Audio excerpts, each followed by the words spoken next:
บน้อมถวายความเคารพพระมหาเถระพระเถระนุเถระครูบาอาจารย์ทุกรูปเจริญพรกับศรัทธาญาติโยมทุกคนทุกท่านด้วยนะปากันมันเช่นเคยนะวันจันทร์ที่21กรกฎาคม2568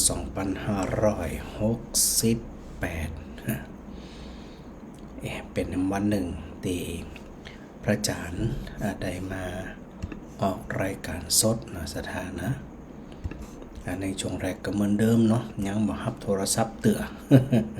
เดี๋ยวพระอาจารย์คอยไปรับตอนท้ายๆเอาในช่วงแรกก็จะนำเรื่องนั่นเรื่องนี้นะมาปรารภกันมาสนทนาธรรมกันนะในช่วงแรกๆนี่เดี๋ยวช่วงท้ายค่อยรับสายแล้วก็โทรศัพท์จากันนะตามภาษาศรัทธาทุเจ้าที่มีความกระหายในธรรมนะศรัทธากระหายในธรรมใคร่ในธรรมก็คือมีความปรารถนาอย่างยิ่งยวดในการที่จะได้เข้าใจธรรมนะส่วนใดส่วนหนึ่งตั้งใดตั้งหนึ่งเนี่ยนะเขาก็ได้มีความภาคเพียรพยายามเช่นเดียวกันเปิ่นพยายามเฮาก็พยายามตั้งใดตั้งหนึ่งเพื่อที่จะเป็นเครื่องนำทางให้หมู่เฮาทั้งหลายเนี่ยได้พิจารณาได้เข้าใจในแง่ธรรมในมุมธรรมที่เฮาท่านทั้งหลายเนี่ยจะไปประพฤติปฏิบัตินี่นะก็ถือว่าศรัทธาทั้งหลายนั่นอยู่ตามบ้านตามจองฟังรายการของพระอาจารย์ทุกคืนเนี่ยนะตึงใหม่ตึงเก่าแล้วก็ฟังกันทั่วจังหวัดลำปางแทบจะทุกหมู่บ้านเลยเนาะที่อันฟังธรรมกันนี่นะเป็นเปื่อนแก้งหม่อมแก้งเหงานะเป็นสารณะเป็นดีเปิงนะสถานะเมื่อยำแรงวันนี้ยำเจ้าก่อนนะยำเจ้าสำหรับวันนี้นะอันแม่อ้อยก็ได้ถวายน้ำเพิงมาแล้วก็ได้ถวายอย่างหลายอย่างหลายประการนะพระทหารเพนตัวนะ ห่อหลายอย่างอาจารย์ไปแวะรับเอาตีใกล้ๆกับวัดบ้านมอเนาะใกล้ๆหันขอบูรณาสาธุเดนเนอร์แม่อ้อยแล้วก็ในช่วงแรงนี่ปอเสถียรแม่สุนันทาเปิดก่อนนำโอสถนำยาเป็นยาสมุนไพรหลายขนาดจึงทำเองเช่นอย่างฝานบะนาวเนาะฝานบะนาวใส่น้ำเพิงใส่อย่างกระเทียมกะ หันพระจานอันเวลาออกอากาศเนี่ยมักจะมีเสลดติดคออีกนะก็ต้องขอโมทนาสาธุโดยยังบ่ได้ทดสอบทดลองกับเตือจิ้มแต่บะนาวแจ่น้ำเพิง จิ้มไปแล้ว2 รอบละนะต้องขอโมทนาสาธุนะ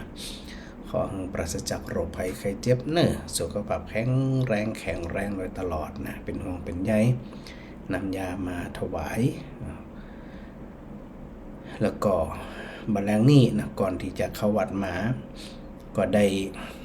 ไปกราบพระเดชพระคุณหลวงปู่เจ้าคณะจังหวัดลำปางนะหลวงปู่ก็ว่าอันศรัทธาหรือไผก็ตามนะถ้าบ่มีจิตใจอินดีนะใจบ่ตั้งมั่นถ้าใจบ่ตั้งมั่นในเรื่องของความเข้าใจเนี่ยนะโดยเฉพาะเข้าใจในหลักธรรมเนี่ยพระเดชพระคุณหลวงปู่ปนว่ามันจะอยู่ในสภาพที่เหงาอยู่ในสภาพที่แย่เพราะมันมีที่เปิงโดยที่สุดแล้วเนี่ยมันจะมีอย่างที่เปิงแก่เฮาพ ระพุทธเจ้าก็ตรัสเตือนอยู่บ่อยๆอัตตาหิอัตโนนาโถโกหินาโถปโรสิยาตนเป็นที่พึ่งแห่งตนคนอื่นใครเล่าจะเป็นที่พึ่งได้ถ้าบ่แสวงหาด้วยตัวเองบ่เอาจิตเอาใจของเราเองเป็นที่เปิ่งปิงเนี่ยมันก็ว้าเวมันก็เหงามันก็วิตกกังวลคิดไปสับปะสับปันคือมันบ่มีอะไรอย่างที่เป็นหลักเอาไปจับเอาไปยึดหมู่เฮาปุถุชนเนี่ยเป็นลักษณะที่เลื่อนลอยบ่มีความตั้งมั่นเพราะบ่ได้เห็นกระจ่างแจ้งในความจริงมันจึงก่อเกิดความวิตกกังวลก่อเกิดความน้อยเนื้อต่ำใจก่อเกิดการกึดนักนี่นะบรรดากึดนักทั้งหลายทั้งมวลเนี่ยคือสถาใดเข้าใจได้เลยว่าเฮาเนี่ยถูกกิเลสเนี่ยเขาครอบงำกิเลสหรือความมืดบอดเขาครอบงำมันจะบ่มองเห็นปื้นก่อนที่อันแม่สุนันทากับปอเสถียรจะเข้ามาถวายอุกสดเนี่ยก็ป๋าพระลูกวัดนะฉีดน้ำที่พระอาจารย์ที่อวนก่อนมันบ่แล้วเนื่องจากว่ามันบ่ได้ฉีดมาเมินหรือจะใดนี่ล่ะนะมันเป็นขี้แต่คู่ตะไคร่น้ำนะมันหนานะสถานะดำแล้วมันหนาฉีดน้ำแรงดันใจเครื่องฉีดแรงดันแห้งอันนี้พระอาจารย์ซื้อมาฉีดเฉพาะเลยนะ แห้งขนาดเลยก็นั่นก็ตามขี้แต่คู่บางเตี่ย บางตีเนี่ยฉีดรอบเดียวบ่ออกนะสถาต้องปิกมาลืมแหม2 รอบ 3 รอบมันติดแน่นติดนึบเลยก็เหมือนที่ได้อูกับสถาวันก่อนนั่นนะว่าอันนี้ขนาดภายนอกนะสถานะยามหน้าแรกมันฮ้อนแทนที่ขี้แต่คู่นั้นมันจะตายไปก็มันจะละลายไปว่าใจพอหน้าฝนลงมาเมื่อใดมันแฉะมันลื่นมันหนามันหนีแล้วมันมาหายอันนี้เป็นกายในภายนอกบ่ใช่กายในภายในเป็นจิตในภายนอกบ่ใช่จิตในภายในเป็นธรรมในภายนอกบ่ใช่ธรรมในภายในภายนอกมันยังยากสถาเกิดพอหรอกมันยากเพราะมันติดไปหมู่กี่หมื่นกี่แสนปีกี่ร้อยพบกี่ร้อยจานห้องกุมจิหูแล้วเฮาทั้งหลายกมัวแต่สะสมโดยที่ประมาณคัดมันถูแต่ถ้ามันคัดมันถูเนี่ยมันก็จะเนี่ยใสมองเห็นปื้นได้คิดแต่คู่ที่มันหนาเนี่ยมองจะได้กระทึมจะหันเข้าใกล้กับจะได้มันหมื่นแล้วมันมีโอกาสล่ม มีโอกาสต่าวผลิตได้เหมือนกันนะสถาทุกสิ่งทุกอย่างที่อันเฮามีเฮาอยู่เฮาเป็นเนี่ยมันเป็นสิ่งที่เฮาสะสมมาโดยตัวของเฮาเองทั้งนั้นเลยจิตมันชอบจิตมันแสจิตมันแสวงหาจิตมันเสาะพอเสาะแล้วก็เอามายึดมาถือว่าเป็นของเฮามันก็จะไปไหนอ่ะจากมันเป็นแขกมันก็กลับมาเป็นเจ้าบ้านวิเหียมันมาคล้องใจเฮาเห็นได้แต่ความเป็นจริงเนี่ยมันเป็นเพียงแค่อันอุปกิเลสที่จรมามันจรมามันมาแอวมันเป็นแขกมันมาแวะแต่ถ้าเจ้าบ้านมาหูคิงมาหูตัวเป็นการครอบครองโดยปรปักษ์เลยมันจะหนีละจากเป็นแขกมันก็จะมาเป็นเจ้าบ้านเจ้าทันคมเฮาวันขำขึ้นหูแล้วถ้าเฮาบ่าหูตันมานี่นะโอ้มันออกลูกออกหลานแหมกิริยามันแหมอาการมันแหมโอ้มหูอย่างเป็นอะไรอย่างมันหนักขนาดไอตัวสติเนี่ยมันต้อง ตึงมันคงตึงเข้มข้นนะสถานะที่ได้เปรียบเทียบกับฉีดขี้ไตคูออกมาลูกๆคลำๆมีทางเอามือลูบจะได้กับเนี่ยหมดเพราะมือเปื่อยมือถลอกปอกเปิกเลือดอาบจนมือถองมีทางที่จะเอาขี้ไตคูออกเลยมันหนาจิตเฮาก็เช่นเดียวกันนะเฮามองลูกๆคลำๆปอเอ็มใจละฟังเอาหมวดมันจะจบใจฟังทำเอาหมวดเนี่ยมันก็ได้ความสุขขณะหนึ่งสุดท้ายมันกำจิออกมันก็ไปติดหมวดทันเหียจะไปลืมนะที่พระพุทธเจ้าทรงตรัสว่าลอยบุญลอยบาปบุญกับบัติดบาปกับบัติดหลายคนก็บอกว่าเอาบุญก่อนบาปบาปวะนะก็ดีแต่ในขณะเดียวกันเนี่ยเราก็จะต้องมองไปที่ปลายทางสี่ตีอันพระองค์มีพระประสงค์ที่เขาตั้งหลายเนี่ยเดินทางไปถึงขับใดอาศัยพระมหากรุณาคุณของพระองค์ต่อเหล่าเวเนียสัตว์ทั้งหลายเนี่ยสถานะจะต้องเข้มแข็งปอหู้จะไหวจะได้เนาะสถานะจิตใจต้องบอกอ่อนแอจะไปลืมนะในเรื่องของตัวนิวรณ์เมื่อใดก็ตามถ้าถูกนิวรณ์เขาครอบงำเมื่อนั่นจิตบ่มีอิสระแน่นอนทุกเขตทุกเขทุกข่มเหงรังแกทุกขณะจิตมันจะเบาสบายเป็นอิสระภาพได้จะใดเมื่อสถาหูที่อีเนี่ยสถาก็จะต้องมีสติตื่นอยู่เสมอตื่นอยู่บ่อยๆตื่นอยู่รำไปและสิ่งสำคัญที่อันพระเดชพระคุณหลวงปู่พระจินดารัตนพรเป็นได้อู้ไว้เนี่ยเป็นบอกว่าถ้าหากคนเขาเนี่ยพอแก่ตัวลงมาเนี่ยนะเมื่อมีสิ่งยึดเหนี่ยวจิตใจเนี่ยมันจะหลงเหลงมันจะหวูเหวมันจะหงอยเหงาซึมเศร้ามีโอกาสเป็นบ้าเป็นบิดได้แน่ๆสถานะ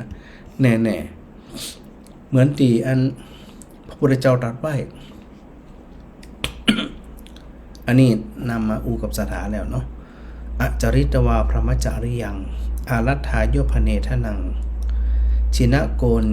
จาวะชายันติชินะมัชเฉวะปันนเลอจริตวาพรหมจาริยังอารัฐายโยพเนทนังเสนติจาปาติขีนาวะปุรานานิอนุทุนังอันนี้เป็นภาษาบาลีแปลก่อนเดี๋ยวกันมาอุปสรรคบาลีกันบ่อยๆนะสถานะพวกคนเขลาก็คือคนมีสติปัญญาอิทนะไม่ประพฤติพรหมจรรย์ไม่ได้ทรัพย์ในคราวยังเป็นหนุ่มสาวย่อมซบเซาดังนกกระเรียนแก่ย่อมซบเซาอยู่ในบทตมที่หมดปลาฉะนั้นพวกคนเขลาไม่ประพฤติพรหมจรรย์ไม่ได้ทรัพย์ในคราวยังเป็นหนุ่มสาวย่อมนอนทอดถอนถึงทรัพย์เก่าเหมือนลูกศรที่ตกไปจากแหล่งฉะนั้น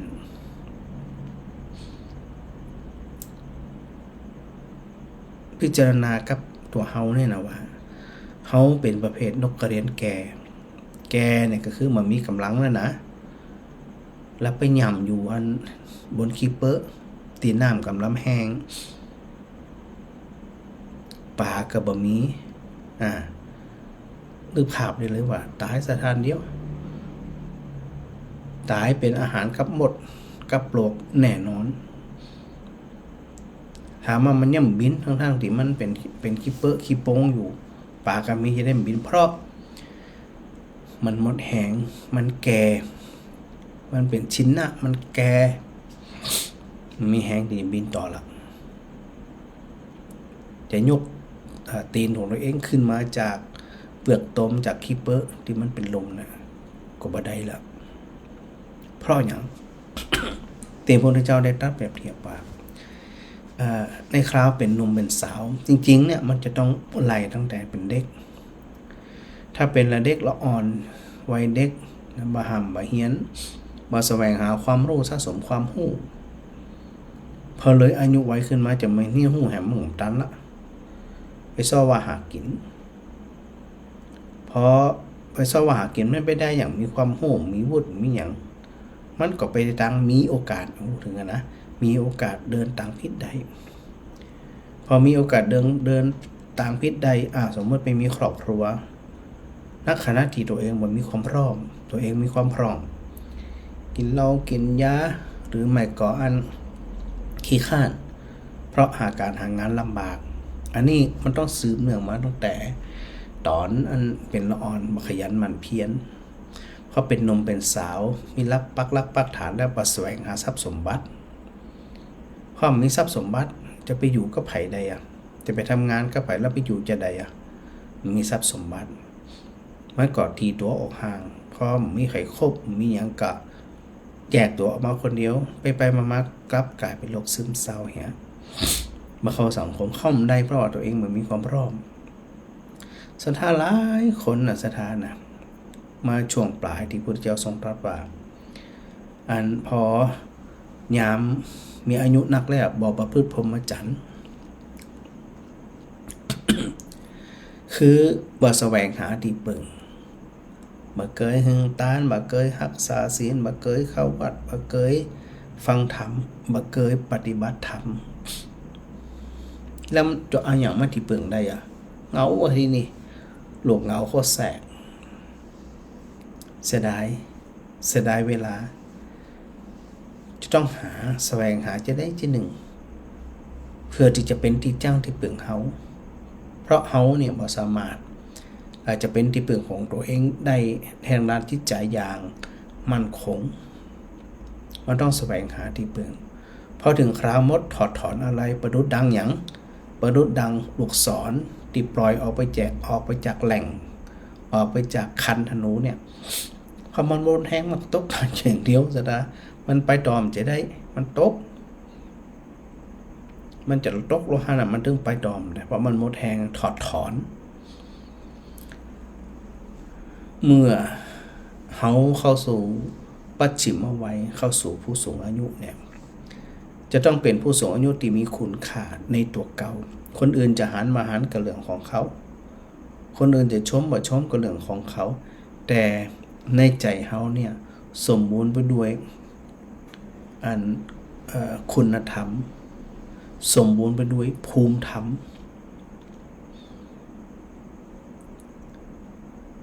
แต่ว่าจะเป็นผู้ที่มีภูมิธรรมแบบสมบูรณ์ใดนั่นเนี่ย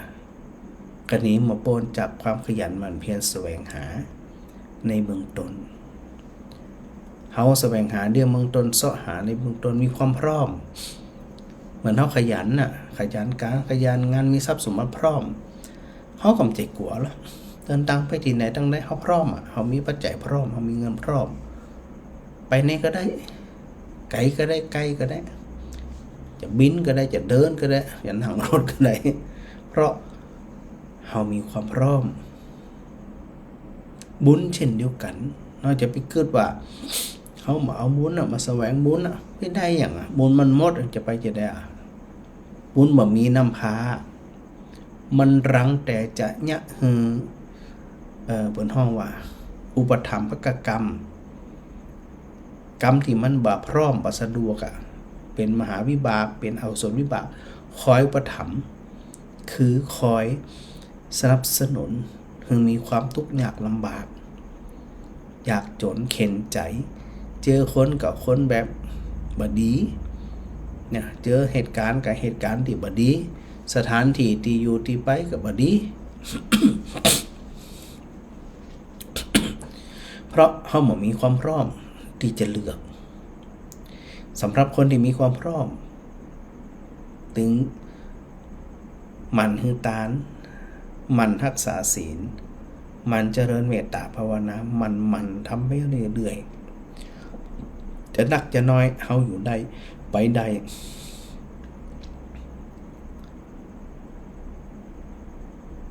ตีอันพระพุทธเจ้าตรัสว่าโกหินาโถปโรสิยาคนอื่นใครเล่าจะเป็นที่พึ่งได้สถาหงอยเหงาอยู่คนเดียวว่าเวอยู่คนเดียวใครจะมาว่าเวด้วยสถามีจะไปกึดว่า เขาประชดประชันบางสิ่งบางอย่างจะอย่างคนอื่นเห็นใจเนี่ยมันมีทางเต็มที่เขาจะบอกอ้ออ้อยอ้ออ้อยไอ้คุ้มอย่าง สองพยางมาคุ้ม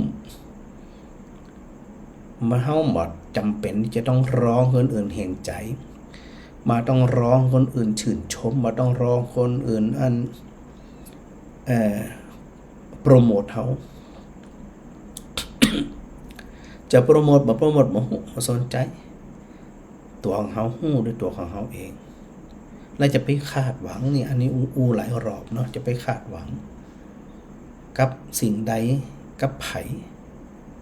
เพราะแต่ละอย่างมันขาดหวังมาได้สักอันนะแล้วมองบางสิ่งบางอย่างเขาจะไปคิดว่ามันจะได้เป็นที่จะได้มาอยู่กับเขาจะได้บ่ประพฤติดีกับเขาคนบางคนเนี่ยมันบ่เหมาะสมกับบุญวาสนาเขาหรือตัวเขาเองเนี่ยมีบุญวาสนาบ่เหมาะสมกับเขาคือมองอย่างที่เขาเป็นบ่ใจมองเขาอย่างที่เขาอยากเป็นเขาเป็นเจ้านะก็พอเขาเจ้านะคนแต่ละคนเนี่ยลายมันถึงออกหมดอะแต่ละคนน่ะลายออกอยู่กันสักระยะหนึ่งมันถึงหันกันหมดแต่เขามองที่เขาเป็นเขาบ่ตุกกับเขาบ่ไปอันเสียใจบ่ไปเสียเวลากับพฤติกรรมการกระทำของไผคนใดคนหนึ่งแล้วยังเขาเศร้าใจมันน่าจะใจเป็นวิธีของผู้ที่มีภูมิธรรมบ่ใจเป็นวิธีของคนที่ต้องการปรารถนานำไปสู่ความพ้นทุกข์ได้แน่นอนศรัทธาจะต้องตั้งหลักได้นะศรัทธานะหลายคนที่บ่ได้ฟังรายการก็มีบ่ได้ฟังวิทยุธรรมะก็มีไปฟังแล้วโอ้ยลูกหลานเราฟังเป็นดินดูต่างฟังธรรมก็เปิ้นชอบฟังชอบยังชอบซอปุ่นชอบเพลงปุ่นอีนะไปเตอะอาจารย์ก็เปิ้นชอบจะได้ไปแต่ตามเปิ้นเตอะแต่อารมณ์นี่ฉุนเฉียวรุนแรงชอบเอาแต่ใจตัวเก่านี่แสดงว่าบ่นำพาตัวเองนะเข้าไปสู่ความพร้อมในการเข้าใจในสิ่งต่างๆที่มันควรจะเป็น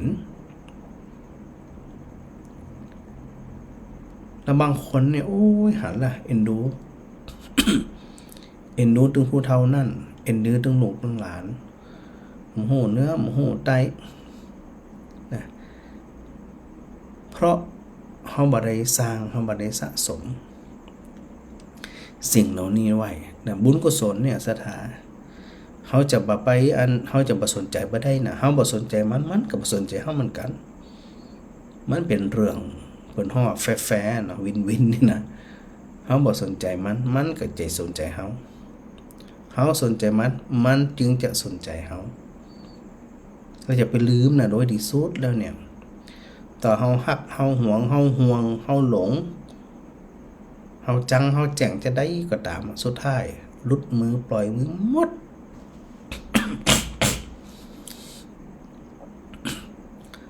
จากกันสุดท้ายจากกันหมดฮะมีไผอยู่กับไผตลอดสมบัติภัสถานญาติพี่น้องสามีภรรยาลูกหลานตานเต้าไผจะอยู่ด้วยไผได้เหมือนสถานลงเกิดกับไผจะอยู่มันมีไอตัวสัจธรรมตรงนี้เนี่ยสถานะจะเข้าใจดีนะว่าขณะนี้เนี่ยเฮาเนี่ยเป็นผู้ที่มีอันจิตใจเป็นจะได้ผ่องใสจะได้เศร้าหมองจะได้เนี่ยมันก็ต้องพอที่เองนะพอตัวเองมันพิจารณาตัวเองบ่อยๆมันถึงจะจ่วยคลายทุกข์คลายความเศร้าหมองคลายความหม่นหมองไปได้เนี่ยสถาจะต้องฝึกและฝึกแหมถ้าบางอันจิตของเขาจะเป็นประดุจดังสีที่ใสบริสุทธิ์ประดุจดังน้ำที่ใสบริสุทธิ์ที่ถูกสีเขาย้อมประดุจดังน้ำ ที่ใสเรียบแต่มันเดือดประดุจดังน้ำใสที่มีแหนบปกคลุมประดุจดังน้ำใสที่มันเป็นคลื่นแห้งและประดุจดังน้ำใสที่เต็มไปด้วยเปลือกตมหรือว่าขี้เปอะใจจากใสๆเนี่ยนะมันก็มีสีเข้ามาย่อมเดือดพล่านเต็มไปด้วยจอกแหนเต็มไปด้วยคลื่นแห้งแล้วก็เต็มไปด้วยขี้โป๊ะขี้โปงนั่นหมายความว่าที่พระอาจารย์ได้นำมาอุสถานในเรื่องของตัวนิวรณ์เนี่ยมีกามฉันทะพยาบาทีนมิทะอุทจักกุกุจักและวิจิกิจฉานะตัววิจิกิจฉาที่นี่เอาที่เฮาพอจะเข้าใจนะสถานะเปิ้นเปรียบเทียบที่อีว่าสิ่งที่จะเนี่ยคือนิวรณ์ตัวใดตัวหนึ่งมันเบาลงมันจางไปคลายไปหายไปเนี่ยมันจะต้องมีธรรมที่เป็นปฏิปักษ์ต่อกันนะต้องเป็นปฏิปักษ์ต่อกันกรรมฐานเอาตัวใดก่อนนี่เอากรรมฐานก่อนเนาะกรรมฐานที่จะไปจัดการกับกามฉันทะความหลงไหลในรูป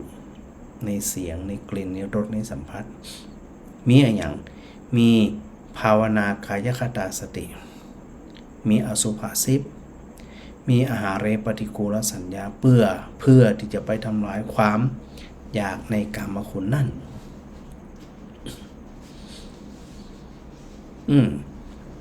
ความอยากจะต้องเจริญกายคตาสติเจริญอสุภะคือสิ่งบ่สวยบ่งามอาหารเรปฏิกูลสัญญ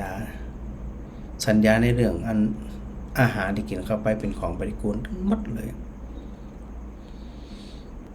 กายคตาสติก็คือการพิจารณาในส่วนของสติปัฏฐาน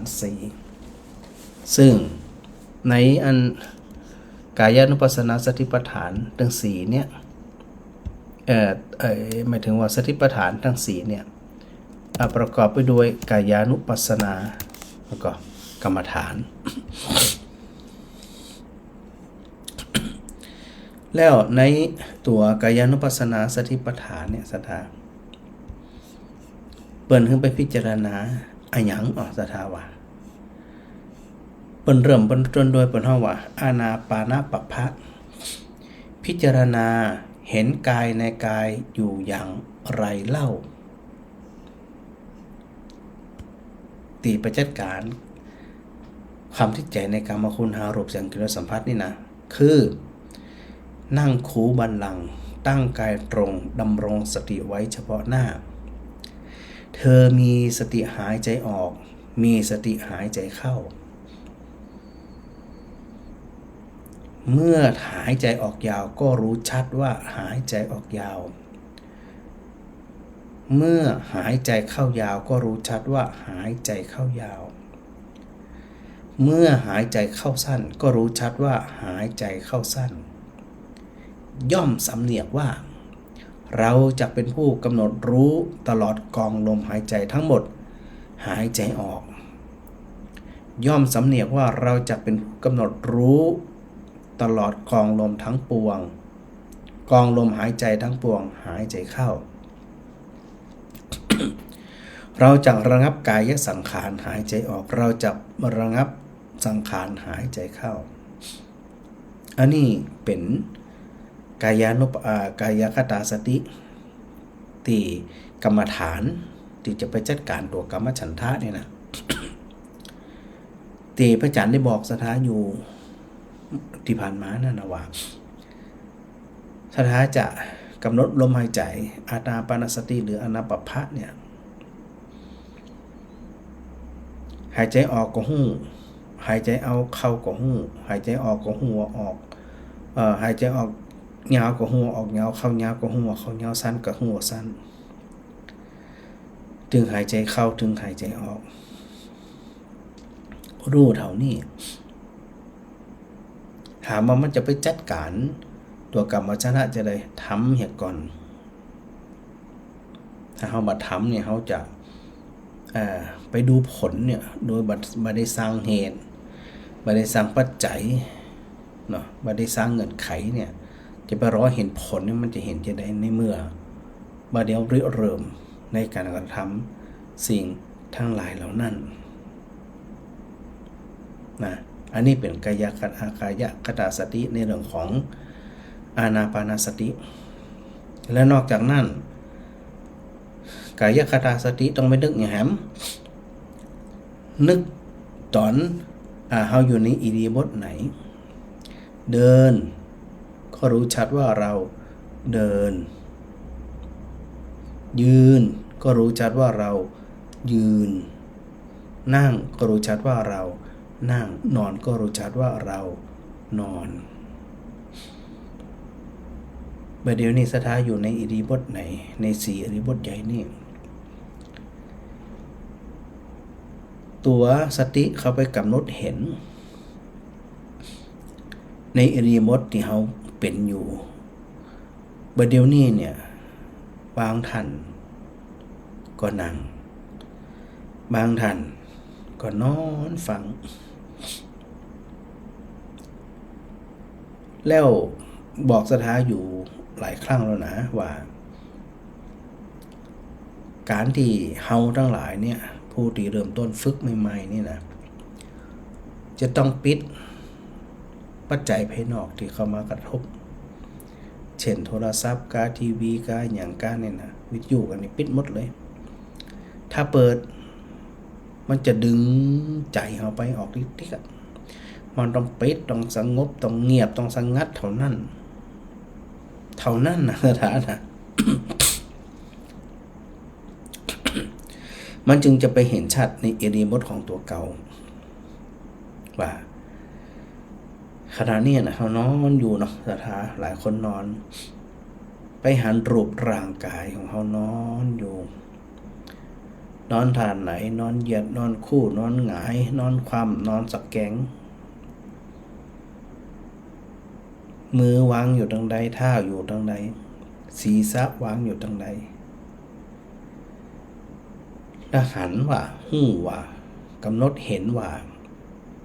เขานอนอยู่ฐานนั่นฐานนั่นฐานนั่นฐานนี้ฐานนี้ฐานนี้หรือหลายท่านกำลังนั่งอยู่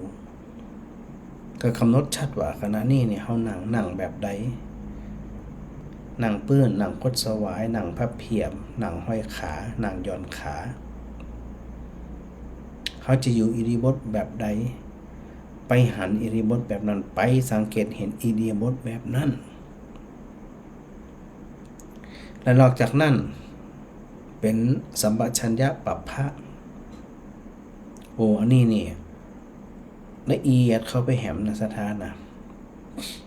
ขณะที่เฮาก้าวก็ฮู้ว่าเฮาก้าวขณะที่ถอยก็ฮู้ว่าถอยเลี้ยวซ้ายแลขวาคู่เข้าเหยียดออกใส่เสื้อใส่ผ้าฉันเข้ากินน้ำเกี้ยวถ่ายอุจจาระถ่ายปัสสาวะหู้สุกตัวในการเดินการยืนการนั่งการรับการตื่นการนอนการนิ่งเป็นสัมปชัญญะเลี้ยวซ้ายหู้เลี้ยวขวาหู้มืออยู่ตรงไหนหู้มือขยับไปตรงไหนก็หู้เกี้ยวก็หู้คือสังเกตไปหู้สังเกตตันสังเกตเห็น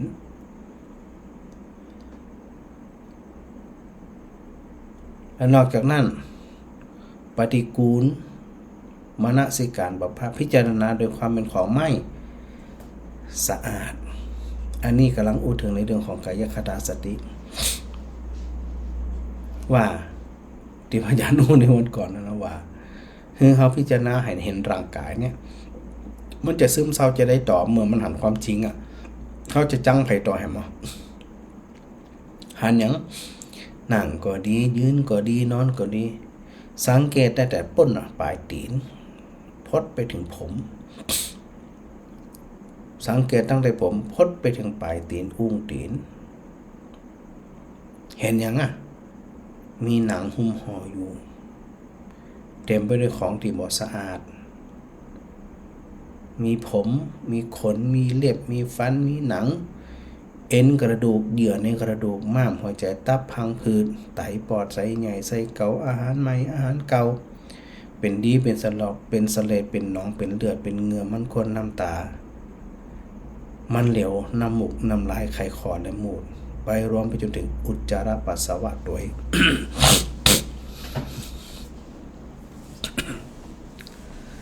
อันนี้เป็นการพิจารณากายคตาสติในส่วนของปฏิกูลมนสิการ จะทำได้นักได้น้อยก็ขึ้นอยู่กับความภาคเพียรพยายามความเอาใจใส่ของไผของมัน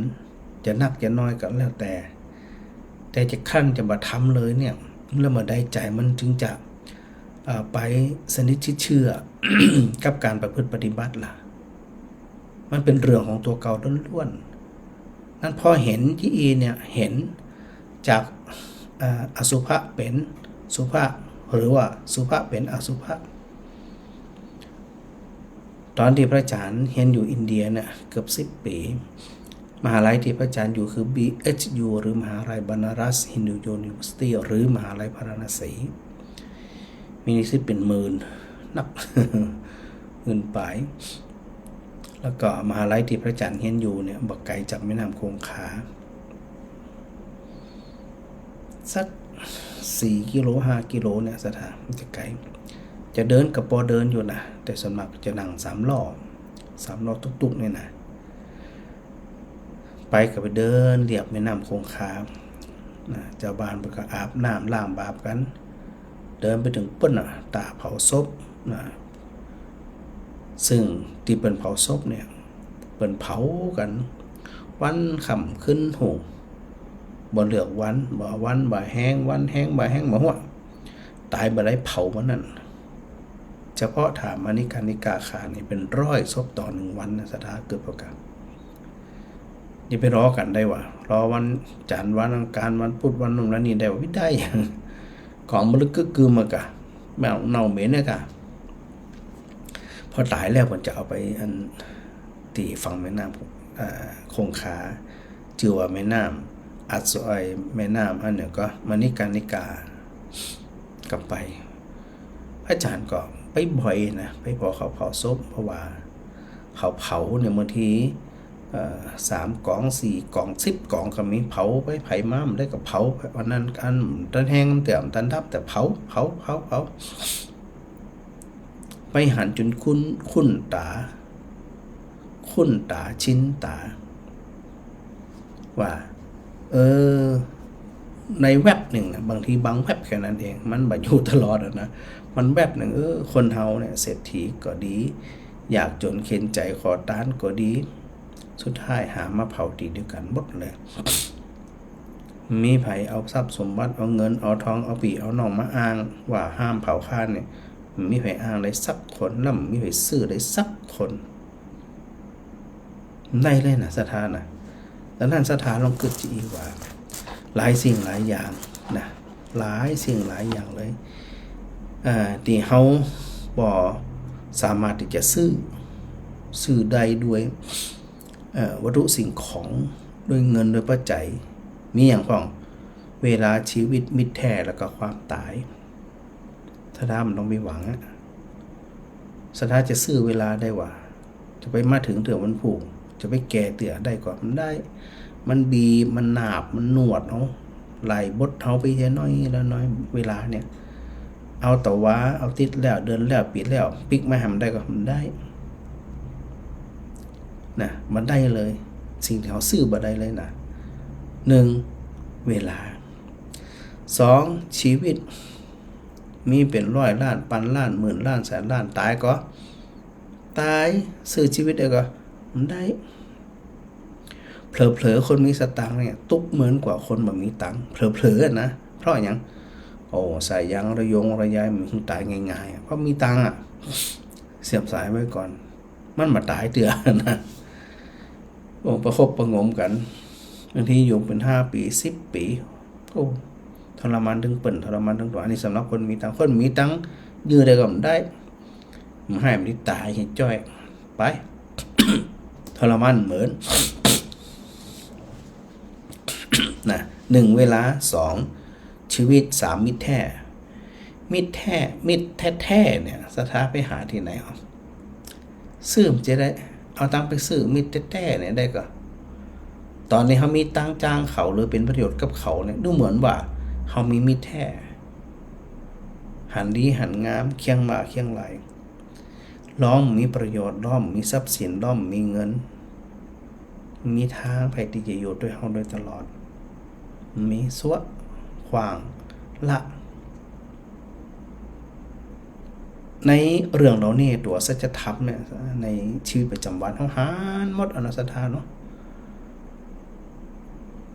ดังนั้นมิตรแท้มันไปหาซื้อมีอย่างที่พระอาจารย์พูดตะกี้ว่าเขาจะหันคุณค่าเขาดูเหมือนว่าเขาเป็นมิตรก็ต่อเมื่อเขามีประโยชน์กับเขาเท่านั้นไม่ได้หมายถึงว่าเขาจะระแวงนะตั้งรักไว้เลยว่ามันเป็นความจริงถึงเขาถึงเขานะที่ว่าอันเป็นกับเขานะเขาก็เหมือนกันนั่นนะเพราะมีผลประโยชน์มันจะคบกันมาได้ละเมื่อมีอย่างเกื้อกูลกันจะคบกันมาได้ละอยู่กันมาได้ละเนาะเวลาชีวิตมิตรแท้แล้วก็ความตายเนี่ยซื้อเด้อเมื่อตายเนี่ยได้ก็ไปอันติดสินบนยมบาลพญายมราชได้ก็ไปแต่เนอรอวันนั้นรอวันนี้ปีนั่นปีนี้มีทางอย่างเพราะอาจารย์มีโอกาสได้ไปเดินเห็นบางทีมันก็สลดใจเหมือนกันนะบางทีนะแต่ก็ในส่วนของเฮาปุถุชนนะเนาะมันบ่ได้เป็นสมุทเฉดประดุจดังพระอริยบุคคลเพิ่นรัดได้เด็ดขาดเพิ่นเห็นชาติแล้วเพิ่นทิ้งแต่เฮาอาจจะแวบเอาแต่ก็ยังดีนะอย่างน้อยเฮาก็ได้สัมผัสคณะเนี่ยว่าถ้าเฮาตายอินเดียเฮาก็มาหุบเขาทีเนี้ยคืออันน่ะตายละเฮามีอย่างของที่ยังไม่ได้ทำตัวนี้ประมาทบ่ได้แล้วนะนี่มันก็เริ่มขึ้นแล้วนะสถานะเริ่มขึ้นนั่นไปเห็นของอสุภะเนี่ยนะเป็นอสุภะพระเจ้าว่าเห็นของอสุภะเป็นของสุภะเห็นของบ่สวยบ่งามเน่าเหม็นเป็นของที่สวยแต่ของงามมีแต่หอมไม่ใช่เนี่ยไอ้ตัวเนี้ยที่เฮาจะต้องใส่ใจค่าเข้าใจที่เนี่ยสถาจะบนักใจแล้วเพราะไปเห็นที่สุดของชีวิตมันเป็นแบบนี้เขาจะไปมัวแต่เสียใจเศร้าใจน้อยใจมาได้แล้วเหมือนกับที่พูดถึงเหมือนนกกระเรียนแก่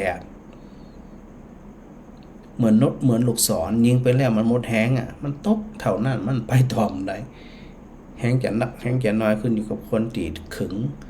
สายธนูดีธนูไปเนี่ยคนมีแห้งนักไปไก่น้อยคนมีแห้งปานกลางก็ไปปานกลางคนที่มีแห้งน้อยก็ไปน้อยเดียวนะหมอกสอบหมอกว้าหดแห้งละเพลินเนี่ยดึงสายธนูบันไดกระตกทิศหน่องทิศแข็งนะไปนึกถึงว่าโดยที่สุดนะร่างกายของเขาก็มีแต่หนังหุ้มห่อไว้นอกนั้นอยู่ในสภาพร่างกายของเขาเนี่ยเป็นของที่บ่สะอาดทั้งสิ้นนะมันบ่สะอาดเลยแล้วพิจารณาต่อไปว่า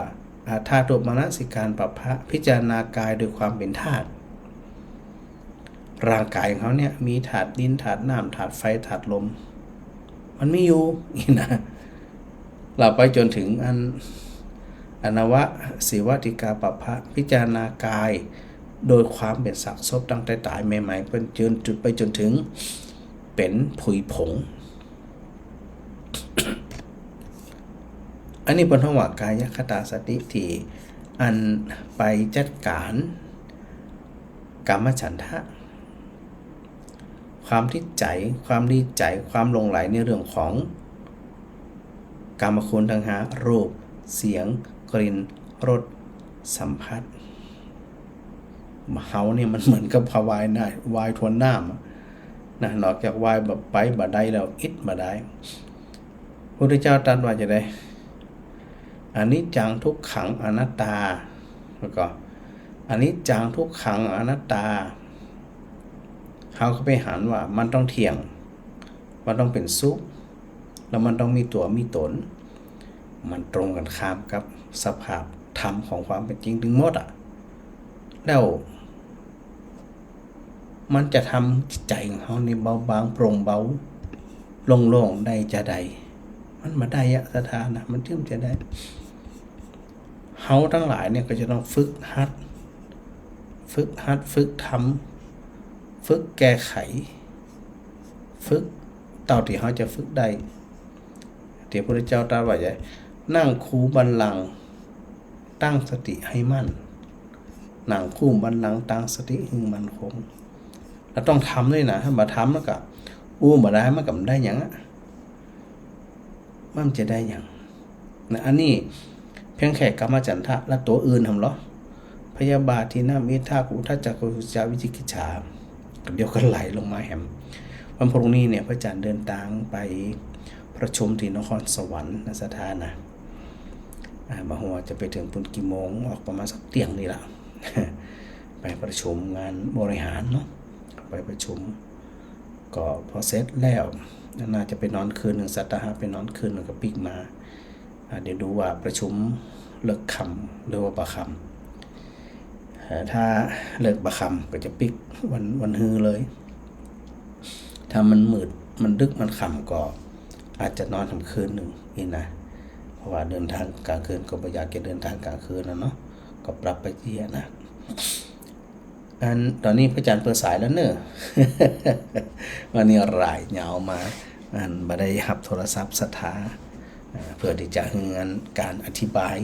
มันต่อเนื่องเนาะจะได้สาระได้ความเข้าใจแล้วก็นำไปใจในชีวิตประจำวันได้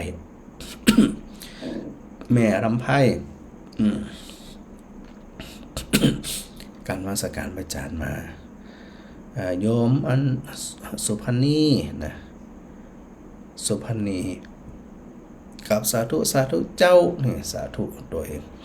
โยมต้อยชนิดาการนมัสการมาแม่บัวเหลียวทวีทรัพย์นี่สาธุโยมแม่เพนกะฟังนอนนมัสการพระอาจารย์ประครูปีบุคำวิชัยวงศ์ดอกตั้งหลังสวยงามเป็นดอกงอนไก่อยู่ที่หน้าหอฉันวัดอุทุมพรเนี่ยถ่ายตะกี้นี่นะสถานนะ ตุลุงดมบนอันปลูกไว้งามนะเมินเหี่ยดอกเมินเหี่ย อยู่ที่หน้าวัดอุทุมหน้าหอฉันวัดอุทุมพรแม่ชุติการรอดพยานนมัสการพระอาจารย์พระครูโยมกรอุมานะโยมกรอุมาดีใจออกอากาศแต่เสียงบ่ค่อยดีเนอะ เดี๋ยวมันดึงดีไปถึงวันมันดึงดียังเป็นเยอะนะเจ้าแม่อ้อยตามนวัตการเจ้าอย่ารับล่ะมารับเจ้านึกว่ารับฟังตัวเจ้าอีกวันช่วยกระทัวอยู่เจ้ากะอันนี้ละฟังไปตัวอย่างไปตัวทำงานไปตัวเนาะกระทัวพาเป็นปู่เดี๋ยวละโมทนาสาธุเดเนอร์นำเพลิงกับอาหารมันนี่นะเจ้าเพลงบุญรักษาขอบคุณกูคนยังบ่ได้เอาบาทเพลงกำเตือเดี๋ยวว่างบ่ได้ไปฮือเนอร์ครับผมทุกมาเอาหนออ้อยไปปลูกตึกฮะมันอุกลำอุกเหลือบ้านนี่อยู่เนี่ยกะอุกลำอุกเหลืออีหนออ้อยกะตีนี่กำลังขึ้นนี่ตีมีแตะแมะหน่อยเดียวเต่าอันแมวดินนี่วัดอุทุมพรนี่นะเอาไปปลูกหิมตะวังมาได้ก็เจ้ามันมีแต่ฟังไหนอ๋อปนเนาะสีไตภูมิมันปัดเลยสีไตภูมินี่นะตีนั่นคุณโนตีเผาทุกมันตีตั้งไหนมันต้องมีน้ำมันมีคนดูแลประจำเจ้าถ้ามีคนดูแลประจำมันก็ยาหูหมดฟันขวางก็ออกนอมาเนี่ยจะได้กันได้วะก็มันเคยเกิดก็คือมันเกิดเด้อ ปลานั่นมันเดี๋ยวนี้ซ้ำบ่หอยสุดของหัวนี่ บ่หอยถ้ามันบักแกถ้ามันนุ่มๆหอมให้มันดีนี่นะเอามันลวกกับน้ำพริกอีเก๋ปะต้องล้ำ ก็เก็บไปขายวันตี 5 ถุงไง นั่นน่ะเป็นยาทั้งนั้นน่ะหมูนั่นนะ บ่หอยขี้นกอย่า เจ้ากินยาหมูนี่เป็นยาเขียนไว้เป็นยามันจะขมอมล่อมนี่นะ อันตัวอีหนึ่ง เจ้าสาธุ นี่ เจ้า อันปัจจุบันนะเจ้าดักกระคูเป็นกำลังใจให้เจ้า เจ้าแม่น้อย เจ้าแม่ฟังอยู่เด้อ เจ้าวันนี้ไปสวนมนต์ว่ะ ไปมาแล้วเจ้า ไปมาแล้วกะ เจ้า เสียงชัดเจนนี่นะ เจ้าสัดเจนดี ดี เจ้า อากาศมัน ส ฝ ม น นต์น่ะทุกข์ใจฟังธรรมะก็ทุกข์ใจ เจ้าเนี่ยจะมัน เจ้า เนี่ยหาหมูเนี่ยเป็นที่จังที่เปิงเจ้า เจ้า พอคราวสุดท้ายมาเฮาขึ้นยังมันได้ก็ขึ้นตอนฟังธรรมขึ้นก่อนตอนหึงตานขึ้นตอนรักษาศีลเนี่ยก็เป็นที่จังที่เปิง เจ้า มันจะได้บอก ไป ว่า เนี่ย ทำบุญเนี่ย เจ้าตามกำลังทำบุญตามกำลัง เจ้าตามกำลัง เจ้าจะไปทำเกินกำลัง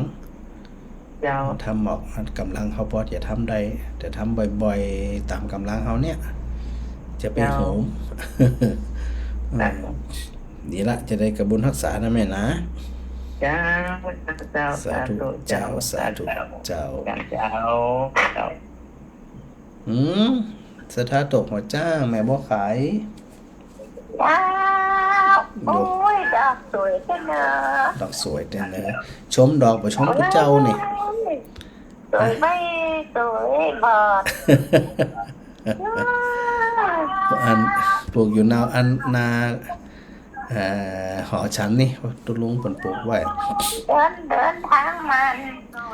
เนี่ยจะได้มันน่ะ มันระวังเด้อมีเงินนะ ฮะ เดินทางมันระวังเด้อมีเงินนะ โอ้เมียไปด้วยอันนาทีทั้งนั้น อาจารย์เล่นมาได้นะทุกอาจารย์ เจ้าเป็นอย่างนั้นถ้ามีเงินนี่จะไปไหนสักเตี่ยเนาะ กลับมารอนะ เจ้า เจ้าสาธุแม่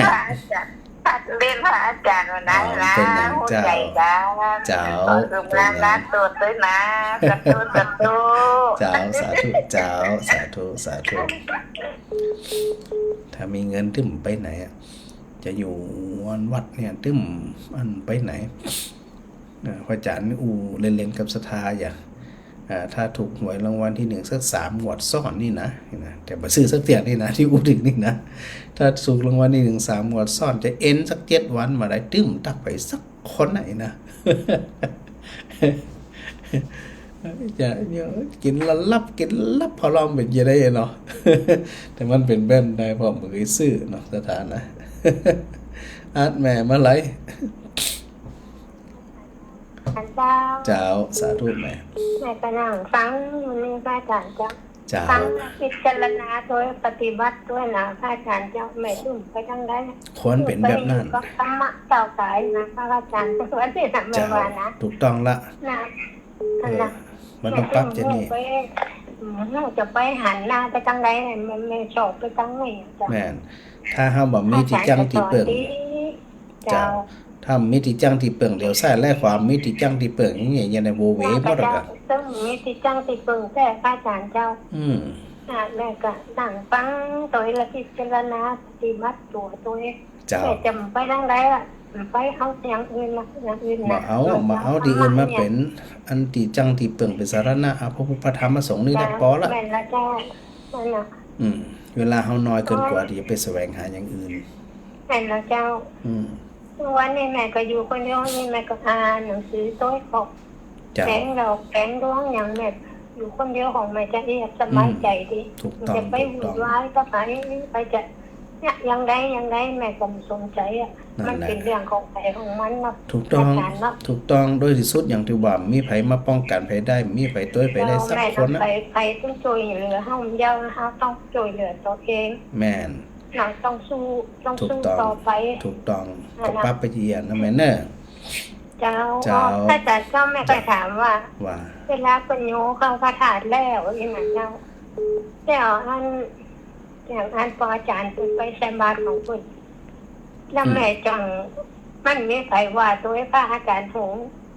แม่ก็ว่าทุกคนได้ก็น่าจะเปลี่ยนเป็นยิ่งอย่างนี้ได้กับพี่เป็นอย่างวะเขาวัดด้วยเปิดได้กับแม่ก็ว่ากลัวพิษคนอิ่มได้บ่พิษเขามีเจตนาดีเอาบุญเป็นเจตนาเอาเจตนาเป็นบุญไหมเนอะแม่ก็ว่าผลจนแล้วถ้าปล่อยข้างนั้นใส่บาตรเสร็จแล้วแม่ก็ลุกไปนั่นน่ะไม่เป็นบาปนะครับเป็นไม่ยิ่งเขาว่าเป็นอย่างนี่วัดอุดมพรเนี่ยสวดได้กูค้นเดี๋ยวนี้มันยิ่งบ่ใจเนี่ยสวดอันอิติปิโสสวดพระหงกันได้กูค้นเจ้านั่นอิติปิโสอย่างนี้แม่ก็ว่าอันนี้เพิ่นสวดกันหมดเลยยิ่งเป็นบุญเจ้าเฮาสวดเองอย่างเองนี่ยิ่งเป็นบุญเนาะจะได้กันญาติต่อไปเน้อเจ้าสาธุเจ้าพระอาจารย์ก็เป็นห่วงของออกแม่ออกเนาะแค่ไหนก็บอกกับเก่าคือหมดเนาะเจ้าก้อยสถาจะเป็นห่วงแล้วกันพระอาจารย์ได้อยู่ดีมีสุขสุขสมกูโกงพระอาจารย์เจ้าสาธุแม่เอาธรรมะเนี่ยเป็นที่จังติดเปิดตลอดชีวิตดีละบุญรักษาเน้อเจ้าสาธุเจ้าพระอาจารย์สาธุเจ้าสถานไปเรียน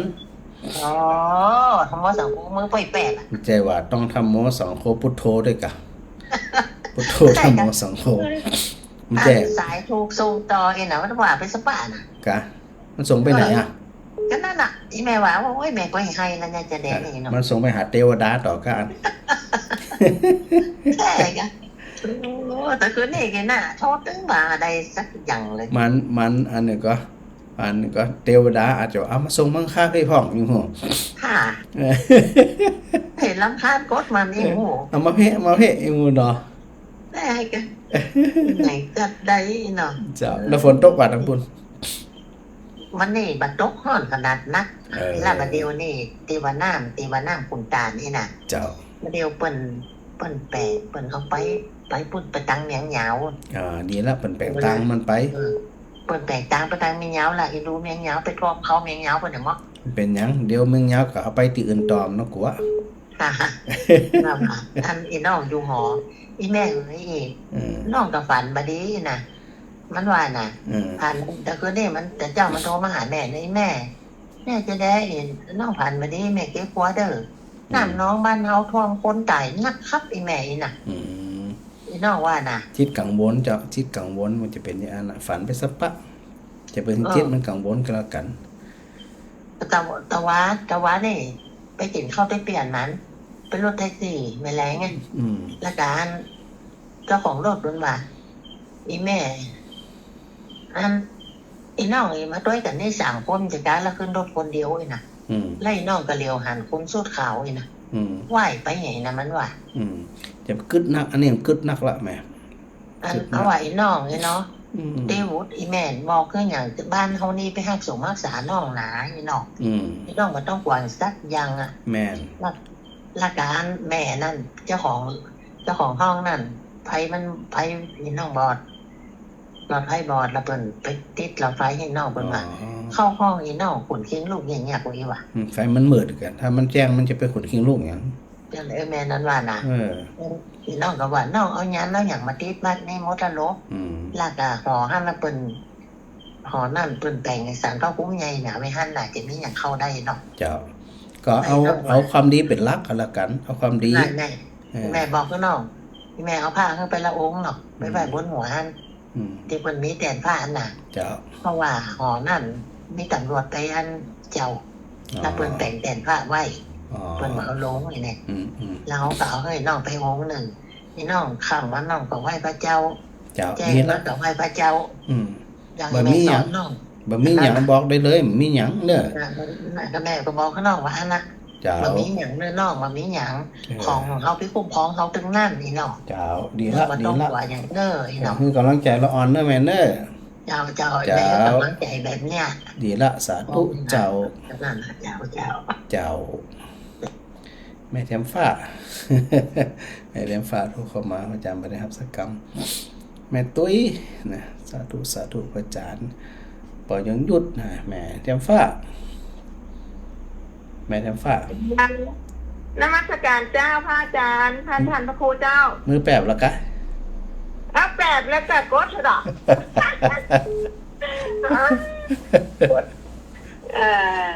พระอาจารย์เจ้าพระท่านพระครูเจ้าอันโยมจะถามว่าอันที่ว่าประเทศอินเดียที่เป็นเอามาเผาตีแม่น้ำในลันชลาอีหนอแม่น้ำคงคาแม่แม่น้ำคงคาอีหนอจ้าแล้วว่าวันหนึ่งหลายซบเป็นร้อยที่ซบเป็นร้อยก็จะเป็นร้อยนั่นแหละแล้วโยมอยากจะถามว่าคนตายทั่วประเทศไออินเดียเนี่ยประกาศมาเผาตีแห่งตีเดียวก็จะใช่อันนี้เฉพาะเมืองพาราณสีตีอยู่ใกล้ๆตีอยู่ไกลเขาผมจะเอามาเมืองพาราณสีเจ้าตีอยู่แถวใกล้ๆตีไกลแต่เขาผมจะเอามาบ่อยมันไกลเมืองพาราณสีนี่มีคนถึง 6-7 ล้านก่อนคนมันหนักจ้ะแต่ยังว่าคนอินเดียคนตั้งเยอะตั้งแยะแล้วก็คนมาเผาที่หั่นยังได้คนถึงหลากมากันหมดนึกว่าทั่วประเทศเขายังประเทศไทยเขาก็ภาคใต้ภาคเหนือภาคยังก็มาเผาทีเดียวกันหมดถ้าทั่วประเทศวันก็เป็นหมื่นหมดแล้วกะอันนี้เอาเฉพาะอันแถวพาราณสีไอ้เจ้าเฉพาะเมืองพาราณสีอย่างเดียววันละเป็นร้อยนะพระอาจารย์ไปยืนดูประจำยืนดูจนประชินอ่ะมีอ่ะก็นั่นแหละว่าถ้าจันพระครูว่าเป็นยืนดูบนเผาจนว่าชิ้นจนว่าขุ่นตายจนว่าชิ้นตายนะเจ้านั่นแหละมันเป็นอันก็อันหันในสิ่งที่มันเป็นจริงอ่ะคือเผาจริงศพจริงนี่นะบางทีมันก็มาจ่วยอันถึงเฮานี่มีสติได้เหมือนกันกระดูกระเดี่ยวเบิ่งกับได้เก็บยังบ้านเฮาก็เจ้าบางศพบางศพที่เขามีสตุ่มสตางค์เขาเคยเอาใส่โกดบางคนก็ไปร้อยป่นโคมกป่นด้วยสีเกตป่นบางคนก็เอาใส่โกดใส่อย่างเหมือนมันเฮามาจากเปิ่นจ้ะแล้วอันเวลาเผาเสร็จแล้วมันก็กองพะเนินอยู่หั่นแล้วเปิ้นใหญ่ๆจะมันเอาปล่อยไหลไปน้ำไหลเปิ้นจะเอาเกลี่ยลงแม่น้ำแล้วก็มันปีหนึ่งหรือว่าบางทีปีหนึ่งเปิ้นก็เอารถแมคโครใหญ่ๆมากูดออกเอกะจะขูดลงแม่น้ำหรือว่าขูดเวลาขูดลงแม่น้ำเนี่ยค้นเนี่ยก็จุ่นลงอ่ะขี้เต่านะลงปืดลงกันไหลตัวแม่น้ำคงคาไปเรื่อยๆจ้ะแต่ช่วงหลังๆเนี่ยเปิ้นบ่ฮึปืดลงแม่น้ำละเปิ้นจะฮึเอาใส่ไตไปขวางที่อื่นนั่นนี่มันก็โยมก็ว่าโอ้อันแม่น้ำเปิ้นก็ตื้นเขินมันก็ถ้าว่าเผาวันเป็นร้อยอย่างนี้แม่น้ำมันไหลแห้งแม่ไหลแห้งขนาดนะแม่น้ำมันกว้างแม่น้ำเปิ้นกว้างก็จะโอ้กว้างแล้วไหลแห้งปะโตน้ำมาแห้งขอดสักเตือมันตะลวนแม่น้ำคงคาเนี่ยมันจะเปรียบไปเหมือนแม่น้ำเจ้าพระยาบ้านเฮากับเจ้ามันใหญ่กว่าแม่น้ำคงคายาวกว่าแม่น้ำใหญ่กว่าเจ้าพระยายาวกว่าพระเจ้าพระยาก่อนแล้วก็ไหลแห้งกว่าเจ้าพระยาเฮาไหลแต่ไหลว่าแห้งแต่แห้งว่าหน้าฝนเนี่ยอย่างหน้าเนี่ยมันต้องไปหนังเหือแล้วมันแห้งน่ากลัวขนาดน่ะแค่เขาไปยืนพอขนาดมีความลึกด้วยล่ะเจ้าโอ้ยลึกเป็นบางตีเป็น10 เมตร20 เมตรพุ่นกะบางตีนะเจ้าแล้วโยมว่าจะสงสัยกับวันหนึ่งเผาเป็นร้อยศพนี่แล้วยังใดนี่มูทั้งเมืองทั้งประเทศเขาเลยจัดมาเผาดีๆจะรอพระราณสีนี่เอามาอูได้เพราะไปอยู่กับปุ่นเนาะเจ้าสาธุแม่เพราะว่าบ่เคยเห็นเนาะกันเลยบ่เคยได้ยินตัวที่แต่สันพระครูนี่ได้เลยสาธุเจ้าสาธุค่ะมีโอกาสอยากไปแอลอยู่ได้เลยเดี๋ยวจะพาไปแอลเจ้าเก็บสตังค์ไว้เนอะจะพาไปแอลอินเดียกันสักปีก่อนเจ้าสาธุเจ้าฮะยมก่อนมาเจ้า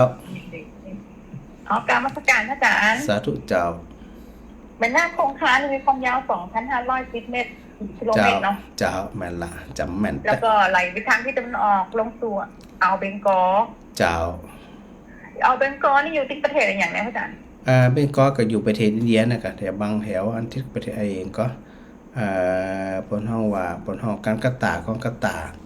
ก็อินเดียน่ะเจ้าประเทศอินเดียอ่าวเบงกอลนี่นะ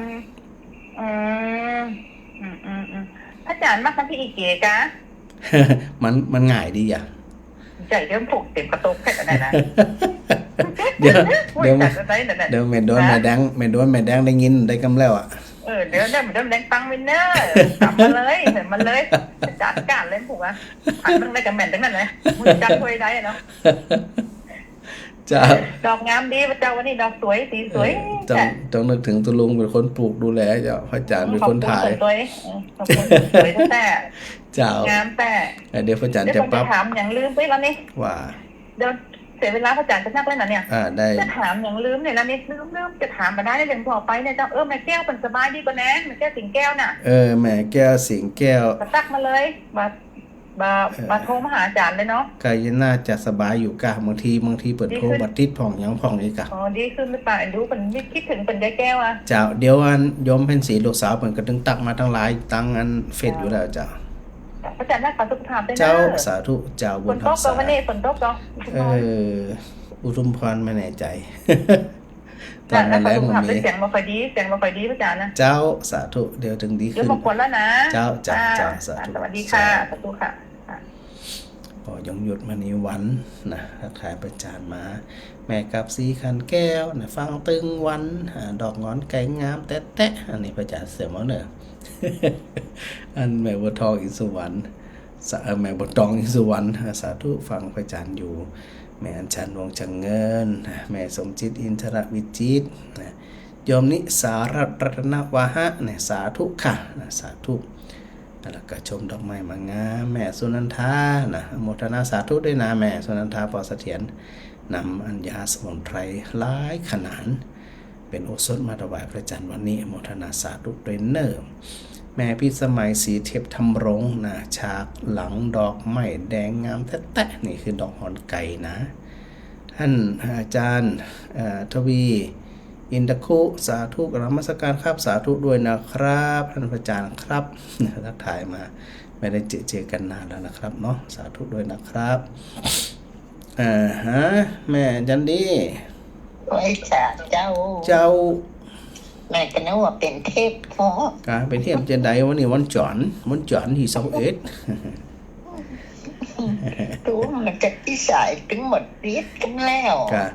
ว่ามือก็จะแตกต้องตั้งที่วิโส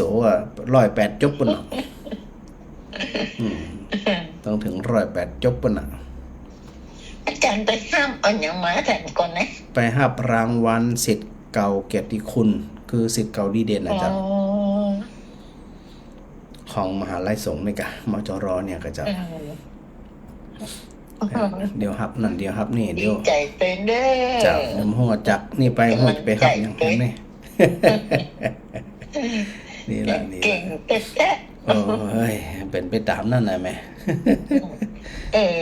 อาจารย์เจ้าแมวว่านี่มันประจำดีโคตรแม่น่ะมันไปเป็นนี่ยังปืนนั่นเด้อแมวจะทาจะเสียใจโอ้เจ้าเหมือนจะอันที่รู้โมสังโคจะเสียใจขนาดนั้นแม่นะอันกำไผเว้นมันนะกะกำไผเว้นมันเขาก็มีเป็นใหญ่เป็นนี่น้องดังจะเป็นอย่างโง่จงใจเนี่ยเขาก็ต้องมีอันความนักแน่นในตัวของเขาศรัทธากับนักแน่นในตัวของศรัทธาถือเจ้ากับนักแน่นแน่นจักน้อยให้กำเป็นอย่างกำไผเว้นมันง่ายไปจ้องวัดใจกำไผเว้นมันไปคิดหนักกำไผเว้นมันเน่แม่เน่จันด้วยว่าเป็นกำเจ้าผมเป็นไปจ้าเนาะเจ้าอยู่ที่การปฏิบัติของแต่ละคนเจ้าสาธุใจตัวเจ้าสาธุเจ้าโอ้ถ้าเป็นประจานนะแม่จะท้าเสียใจกันนั้นนะสบายใจได้สาธุแม่นับถือกันมาเจ้าสาธุแม่เจ้าสาธุจัดเจนดีเจ้าแล้วก็อันแม่บุญยืนจันสุริยะนี่ทักทายประจานมาแม่บัวทองทาแก้วนะทักทายประจานมาเนาะแล้วก็อันแม่บุญยืนจันสุริยะโยมคำสุขนะโยมสุขโยธิน อันแม่โยมกรอุมานมัสการพระอาจารย์ยุดับอีกแล้วเอานั่นนั่นหูเด้ออันมันดับจะได้อยู่ๆก็ดับอ่ะปล่อยไปดับไปเถอะเดี๋ยวก็จะหมดเวลาละอย่าได้มันใครดับก็ปล่อยมันดับไปเถอะเนาะแม่สุแก้วสักการเจ้าฟังอยู่นะเจ้าฟังอยู่ชัดเจนเนาะอันฟัง Facebook นะแม่เนาะเจ้าอย่ามานี่เป็นแฟนพันธุ์แท้ๆนี่นะวันนี้เป็นของตุ้ลูวัดว่ะที่ไหนตั้งเรียกเป้าอ่ะเจ้าเป็นหยังว่าแบบฟังโม้ล่ะเจ้าเป็นหยังอันไหนที่เขาก็ว่านั่นน่ะเนาะท่านเนาะถูกต้องเจ้านี่ไหนบดีเขาก็ตัดไปอันน่ะกะผลไม้อะไรบดีเขาก็มันเน่าเขาก็ขว้างไปจะไปกินให้หม้อว่ากินก็ไม่ได้กินไม่ได้รู้ต้องแม่นขว้างให้กันเขาต้องไปเกิดอย่างนักเจ้าเป็นผู้ฉลาดเลือกเจ้าบดีก็ขว้างอย่างมันเสียเวลาต้องไปเก็บไปอย่างเสียเวลาแม่นเสียเวลาเสียอารมณ์เสียสนใจอารมณ์หลายๆอย่างถ้าจะไปอันนั้นถามเราก็เจ้าไปประชุมเจ้าอ๋อดีดูไปเดี๋ยวมันโดยภาระหน้าที่แม่เจ้าจะเป็นต้องไปเนาะเจ้าก็สตหะไปจะเป็นอะไรคิดว่าอันอย่างนี้ฝาไปอู้ก็แม่บ่ขายถ้ามีตังค์ถึงจะไปไหนสมัครข้านไปอ่ะแม่ก็เฮาจำเป็นเนาะเจ้าทำหน้าที่ของเฮาเพื่อดีที่สุดเนาะท่านเนาะต้องธรรมะคือหน้าที่คือธรรมะอย่างหลวงปู่พุทธทาสว่าเนาะเจ้าสาธุแม่เจ้าบรรลุพระเจ้าสาธุเจ้าอันโมทนาสาธุสถานะด้วยความเพิ่นว่ามีความปรารถนาดีต่อกันเนาะดึงเปิ้นตึงตัวก็ดีละนะสถานะเราก็จะไปลืมนะพยายามฝึกใจของตัวเองแกล้วกล้าอาจหาญฮึกเหิมสรุปแล้วเรื่องนิวรณ์ยังบ่จบง่ายๆสถานะสงสัยสุดปีนะนี่นะ เพราะว่ามันมีข้ออันติปลีกย่อยมันมีข้อที่เชื่อมโยงถึงกันคือธรรมะโดยธรรมชาติของธรรมะเนี่ยข้อใดข้อหนึ่งสามารถเชื่อมโยงถึงข้ออื่นได้ตลอดเลยมันจะเชื่อมโยงกันโดยตลอดนั่นจึงบอกสถาแล้วว่าสถาบ่ต้องอันไปเครียดมันต้องไปหยังละจำมาได้จ้างมันนะสถานะจ้างมันก็แล้วแต่ว่าเฮาเนี่ยจะปรับตัวปรับชีวิตปรับอย่างเฮาเนี่ยจะได้อีกแค่นั้นนะสถาเนาะก็เป็นกำลังใจเนสถาเนเป็นกำลังใจแกล้วกล้าอาถรรพ์ฮึกเหิมทุกคนนะแล้วก็กราบขอบพระคุณครูบาอาจารย์ครับที่มีเมตตากันมาโดยตลอดสวายความเคารพครับ